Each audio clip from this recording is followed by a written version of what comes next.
Hello, goobers. Welcome back to another weekly update. So strap in and strap on because we're gonna get wild and wacky. I don't actually have a whole lot I need to talk about this week. I finished Red Country by Joe Abercrombie over the course of this week, and I loved it. I love every single book that I've read by Abercrombie. This is no exception. It has some of my favorite moments in the entire series. I don't want to say too much because if you haven't read the series, I'll spoil things because this has a lot to do with like characters that return from earlier in the series, and I can't say more than that because otherwise I will be giving something away. Suffice to say, however, I am very happy with the decisions that he made regarding characters that came back. It just made a lot of sense thematically for some of these characters and their plot lines, and there was also a lot of really cool just world building moments in this book. This also has some of the most brutal scenes in the entirety of First Law so far, and that's saying a lot considering in the original trilogy, one of the main characters is a torturer. I just love the way that Abercrombie writes. I don't want to keep harping on about how much I love him across literally all of my channels, but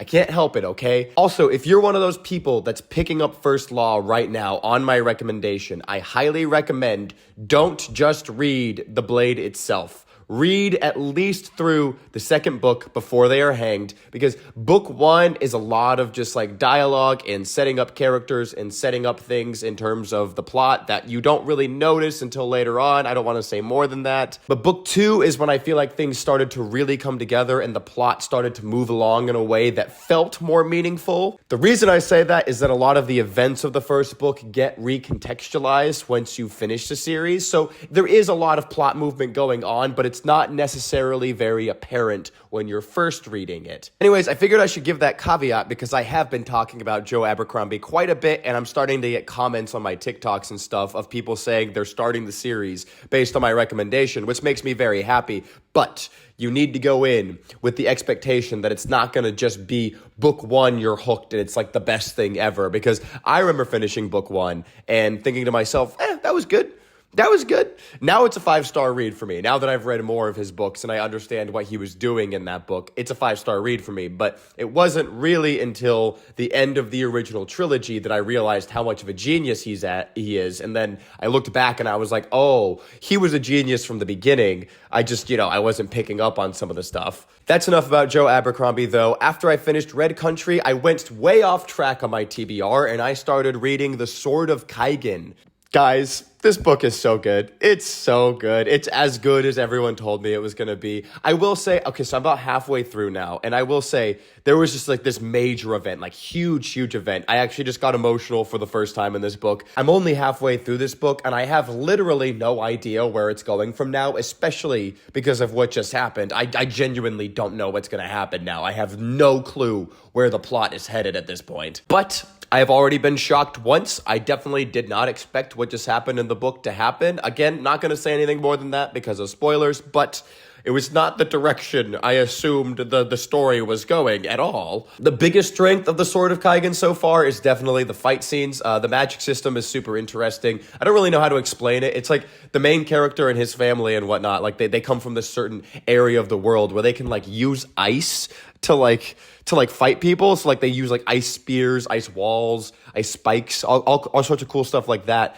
And like other countries have their own power. So it's almost like Avatar: The Last Airbender, kind of. Like there's like a country that rules with fire. There's a country that has ice/water because they also do water bending essentially. Okay, it's water bending. And there's a country that also has air control. It is Avatar: The Last Airbender. Wow, now that I'm saying it out loud. It literally is, okay? So yeah, it's Avatar: The Last Airbender. Just think that, but it's also like this mix of like feudal Japan with like modern politics. I don't really know how to explain that. Like the country that the main character lives in is like feudal Japan, but like it's got modern technology and like the rest of the world is very modernized. Like they have like urbanized cities and whatnot. It's really weird. The world does not make a lot of sense to me, and there's like a plot explanation for that. I just don't understand why yet. Like I haven't gotten the answers. There is a plot reason, however, why their country specifically would be like behind behind on the times. It's a super interesting world. The magic system is a lot of fun. I mean, it's Avatar: The Last Airbender, like I said. And I also think that the characters, the main characters at least, have been super engaging, super interesting people. There's a specific character. She's the mother of this family, and she is, I won't say too much, but man, she is a very, very, very interesting character, and I have loved every single chapter that she has been like the main point of view for. But yeah, I won't say any more than that, just for the sake of spoilers, like I said, but I am super curious about where the story is going to go now, because again, what just happened was... where does the story go from here?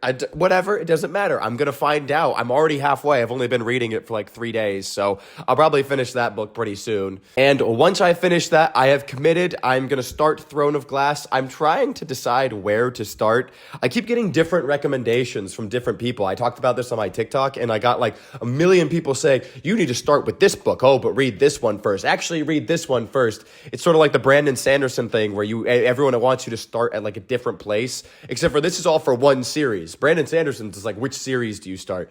This is just one. This is one series, and people are telling me to start with different books, which blows my mind. Why would I not just read them in publication order, right? I don't know. I don't know what I'm going to do. I think I'm just going to start with the first book. I don't know. People told me it's like Assassin's Blade, and I'm like, Assassin's Blade is what I should start with, but like that's not the first book that was published. Is it like a prequel? I think it's a prequel, but like, I don't know. And then some people are like, no, absolutely do not do that. And I don't know who to believe. I don't know who to follow here. So I think I'm just going to do the publication order because I can trust that. I know I can trust that. I'm not sure how fast I'm going to read Throne of Glass. I mean, the books, the individual books, I'll probably read pretty fast because I know they're pretty short and they're like YA, so it's not going to take me like a long time to like, sit down and just knock it out probably. I don't know how much I'm going to enjoy it. I have been told that I should read through book 3 at least if I want to like commit to this series. Several people have told me that's when it like gets good or whatever, which is okay. I've done that with other series before, given it a chance to get good. So I'm okay with that. I'm okay with like, committing to a bit longer of a run. And if I'm not feeling it at that point, I'm not feeling it at that point. That's okay. I just want to try. I want to try. She's such a big author. Sarah J. Maas is so popular, and those books are so wildly popular. And I just want to know. I want to be in on whatever it is. And if I don't like it, that's okay. But maybe I will. And then I can join in everyone else who gets excited about them. I don't know, man. So I am excited to do that, but I'm more excited for afterwards when I'm going to read the next Joe Abercrombie book because I'm putting off Malice again. I feel bad. Like I keep saying I'm going to start The Faithful and the Fallen, but I really do think that I need to finish Abercrombie's work before I pick up John Gwynne, just because I am so into Joe Abercrombie's writing, and I don't want to put off going into the Age of Madness because right now so many of the events and character arcs are so fresh in my mind from the rest of the series, and I feel like that's the best way to experience his work, at least in my experience so far. The moments that have hit the hardest are because I'm still engaged with the character arcs, and I don't want to lose that thread going into this next trilogy. So I think I'm just going to go straight into that. Again, it's just a trilogy, so it won't take me too long, I don't think. It's 3 books, which in my reading is, maybe 2 months maximum, and then I can start The Faithful and the Fallen. So Faithful and the Fallen before the end of the year, but I'm doing Joe Abercrombie, okay? That's phrasing, but you know what I mean. I also talked about, I think I'm going to try and pick up the book Piranesi by Susanna Clark. I think I'm going to do that soon. That's another standalone. I'm enjoying reading The Sword of Kaigen, not just because it's a good book, but because I know that when I finish it, that's it. That's all I got to do. I read the one book. There's nothing coming after it, which is a relief for me. And Piranesi is the same. It's a standalone book. I think it's like 200 pages. It's like really short. So that's something I could pick up this month. And then probably a Cradle book. So I've got a pretty big month of reading ahead of me. Also, Secret Project number 4 by Brandon Sanderson comes out tonight. Oopsie. I kind of forgot about that, and then someone commented on my TikTok about it, and I realized that I'm a madman because I totally forgot about the Secret Project. Also, it's October, and I'm not reading anything that's a horror book. Shit. Maybe I'll read something Stephen King this month. Yeah, maybe I'll put off Piranesi, and I'll read something Stephen King. I think that might be the move. It's been a while since I read a Stephen King book, and I have a shit ton of them back home, but I don't have any with me right now. Maybe I can read one of the ones that I own and just like, I don't know, rent it through a library online or something.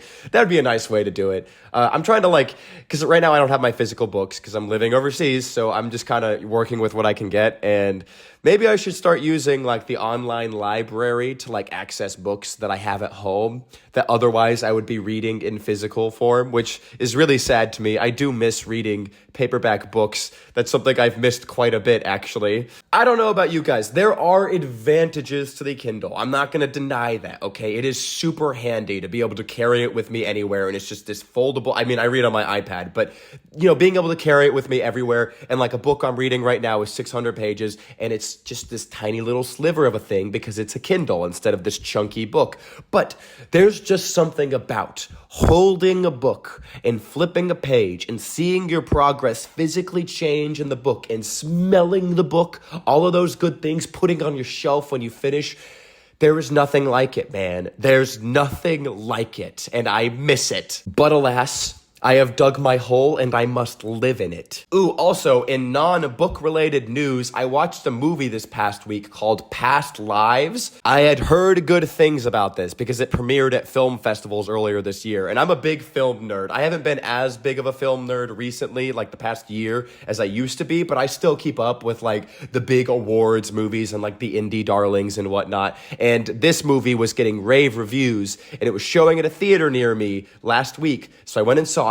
That movie freaking slaps. If you want to go see a movie this week and it's showing near you, you should check it out. It is extremely sad, but it's also incredibly amazing. It's about like decisions that people make over the course of their life where maybe they could have ended up with one person instead of another person, and that's neither good nor bad. It's just the way life happens, and it's something that recently I have like become a lot more in tune with in my own life as I've matured and gone through more life experiences. So it hit really hard, and it was kind of funny because I was in that theater and there was like, I don't know, 5 other people in there, and they were all kind of silent. Actually, one person was like on their phone for part of the movie, and I was like totally locked in. At the end of the movie, I was crying, so I'm sitting there wiping tears away, and the people are just like getting up and leaving, chatting, chuckling with each other. And I was just like, these people did not have the same experience as me at all. We just had a totally different relationship with this movie. That's always such a funny feeling to me when I'm like really impacted by something and seeing other people who are just like not invested at all. I don't know. I don't know why it's funny. I can't explain exactly what makes me chuckle about that. But in retrospect, every time I look back on moments like that, it's funny to me. I don't know why. But anyways, that's going to do it for this week's weekly update. Thank you so much for watching, and if you're still sticking around, don't forget to subscribe. Also, check out the Patreon. I haven't really been doing much on the Patreon recently. My life has been so freaking chaotic for the past month, but I am looking to start posting on there again. Ooh, also, I should have mentioned this earlier, but I am starting a book club. You guys will hear about this again, so if you aren't paying attention at this point in the video, or if you clicked off, that's fine. I am starting a book club. I'm finally doing it. It's going to be on the Fable app. It's going to be in the link in my bio in the link tree, so you can check it out there. I'm sure most of you will find this through TikTok anyway, because I'm going to post about it there, so don't worry about it too much. Haven't decided what the first book club book's going to be, but maybe we should decide together. Maybe we can like vote on it. I can just put my TBR up there and we can all decide together. I don't know. But until next video, guys, I hope you're happy and healthy. I hope you're doing well, and I will see you then. Bye-bye.